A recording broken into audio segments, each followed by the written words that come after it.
Hi, my name's Elisa. I'm on a low buy, and today we are going to go over my March spending. So March was a very exciting month for many reasons, and we will get to that. However, there was a lot of spending in March that would be considered unnecessary. However, I am not beating myself up about it. I am not going to sit here and be like, I really regret these things, because most of the stuff I don't regret. And even though I, bought unnecessary items, I stayed within my budget. I used my sinking funds, and I thought critically about all of these items. So we're gonna get into it, and I am super excited. So in March, I got 2 paychecks. One was one was $2,282. One was $2,276. My FSA reimbursed me $464.45.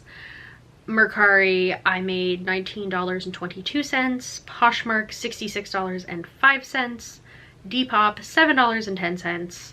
I had about $200 left over from last month. I sold my iPad on Back Market for $333, and I made about $5.24 selling some books on Pango, which means that I made about $5,653 in the month of March. Going through my actual spending, first up, I spent $40 on books from Aardvark, normal planned book spending. I spent $200 at the spa in Vail, which a good chunk of that was reimbursed by my FSA, which was crazy to learn that massages were reimbursable. I was so excited because I wasn't expecting that to be reimbursable. I spent about $33 on a giant gluten-free cookie and an espresso martini in a cafe in Vail, and it was very much worth it. I loved it. I spent about $174 in car insurance. $30 for therapy, reimbursed. I spent my first round of beauty purchases, $54 on a cleansing balm and 2 dry shampoos from Ulta. It was the 21 Days of Beauty sale, and I did actually go through the beginning of the month and basically write down everything that was tempting me, and then I went through it quite a few times throughout the month and only bought the stuff that I knew I was going to be able to use and use up by the end of the year. So that cleansing balm and those dry shampoos, I knew I would be using them shortly. $47 to go out to eat with 2 of my friends. $24 in bridesmaids dress swatches. Those should be the last swatches I need to buy. I think I've officially figured out what I want. $11 car payment, $2 to Apple iCloud, $20 at Chick-fil-A, $16 to buy Advil, that was reimbursed, $56 in groceries, another $58 car payment, $100 to my sinking funds, another $101 to my car payment, $250 payment to my personal loan, another $6 to my car payment, that's so funny, a $12 for Apple Music subscription, $165 to my sinking funds, $50 to my emergency fund, $550 to my car payment, $50 to my Capital One card, $200 on rent, $28 on groceries, another $15 car payment, $3 subscription. Actually, I think the $2 was New York Times, and then another $3 is the iCloud. $19 in fees to mail my savings bonds that I needed cashed out. I don't have a physical bank that I could take them to, so I had to mail them to the Treasury Department, and so it was $19 to have them mailed. $39 I technically spent on skincare, but it was kind of a reimbursed thing. My fiance bought groceries, and I told him I would buy his cleanser and his moisturizer that he needed from Ulta as you buy this, I'll buy that. So that was about $40. $38 on gas, another beauty purchase, which was $22 for a moisturizer, $30 to the, or sorry, $40 to the dermatologist, which was my annual skin cancer review. $30 to therapy, reimbursed. $30 to the chiropractor because I've been getting horrific headaches and I was hoping he could help. I think I might go back to my old chiropractor though. $23 on the baby foot peel from Ulta. $21 on wallflowers from Bath & Body. $49 on hairspray, dry shampoo, and facial cleanser. What is that? $123 to my car payment. $108 on groceries. $334 in my car. Is that my last one? No, that was not my last one. That was from selling my iPad, yes. And then, so I made a $334 car payment, $50 to emergency fund, $200 to rent. I spent about $100 on a Capitals hockey ticket, as well as like food to get there and parking. $105 to my sinking fund for the wedding, $115 car payment, and then finally I made a $536 car payment, which paid off my car. I paid off my car, which is so exciting. $10 to Starbucks. Like, yay, I paid off my car, and then I bought Starbucks. $17 to my Book of the Month subscription. This was breaking a rule. I spent $38 on a signed Riley Sager pre-order. So my rule at the beginning of the year was that I wanted to buy all of my books from Book of the Month and Aardvark. However, the last 2 years or so, I don't believe the Riley Sagers have been Book of the Month picks, and I own pretty much every Riley Sager, and I have been pre-ordering his books the last 2 years and getting them signed, and that is just something, it is one of my most anticipated books. It's just something that I do, and I kind of saw it as like a celebration for paying off my car. So $38 on a signed pre-ordered book, $30 more to the chiropractor, $6 for nail polish remover, $395 for Jonas Brothers tickets. So only half of that is my ticket. I offered to pay for me and my cousin will pay me back. So she's gonna just like pay me back in increments. So it's fine, it's fine. I didn't go into debt for it. I had sinking funds for experiences and things, so it's fine. And she is going to be reimbursing me for her half, which is great. So really like $200 about is what I will have spent on the ticket. $30 for therapy again, $1,294 to my student loan payment, and then $24 to another Ulta cleanser. So that means I spent $470 into my sinking and emergency funds. I spent $3,351 on debt, $1,757 of that being to my car payment. I spent $1,069 on needs and $1,141 on wants, most of that being travel and experience.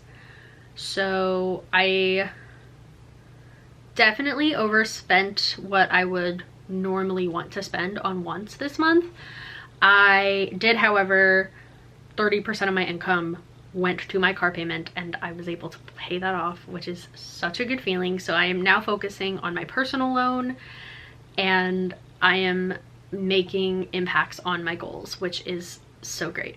Looking at goals and things, I have about,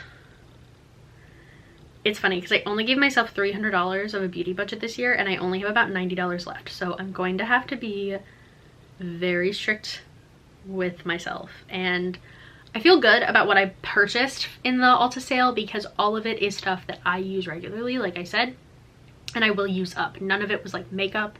I was very tempted, but I did not do makeup, perfume, anything that wasn't going to be used on a pretty much daily basis. Fees have like really taken over, like between like paying my taxes, paying to ship the savings bonds and stuff like that. Like I have way more fees than I expected to have. So I only have like $21 in that budget left, which I don't think is gonna happen, but that's okay. And the other budget that has taken quite the hit is the travel and experiences. I gave myself $3 grand. I now have about $771 left. I'll be able to put about $200 back when she pays me back, but I'm paying more than expected on travel and experiences, which I don't hate because it isn't clothes and makeup. It's things that I value, so I'm not the most upset. And like $200 of that was the massage, so I'm okay. Like I said, I paid $3,351 to debt this month, which means I spent $5,536 this month total, and without debt I spent $2,185, which is, I believe, the spendiest month. Yes.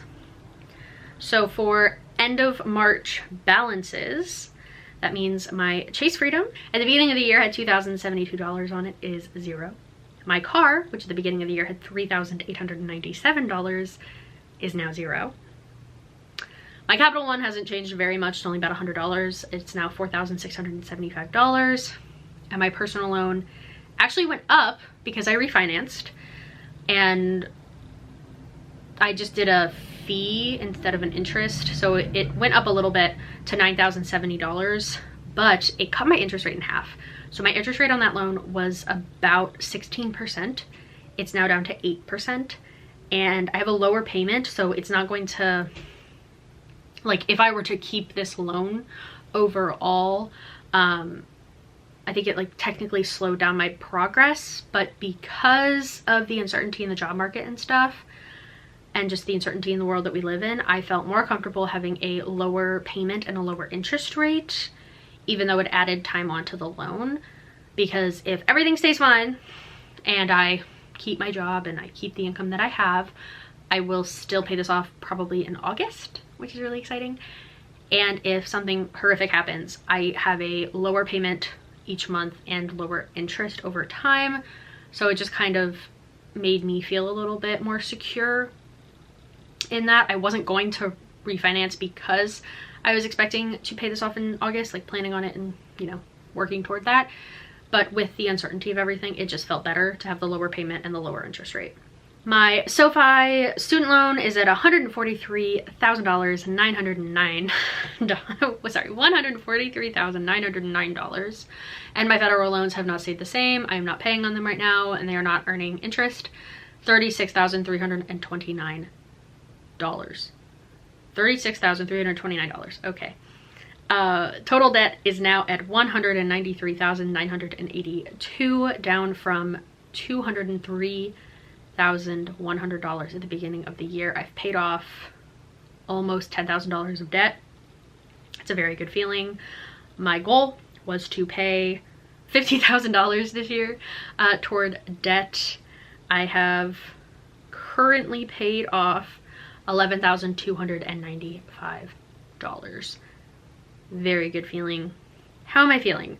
I'm really excited that I don't have a car payment anymore. That feels really, really good. I am now taking, you know, normal snowball method you would take. My payment was about $280.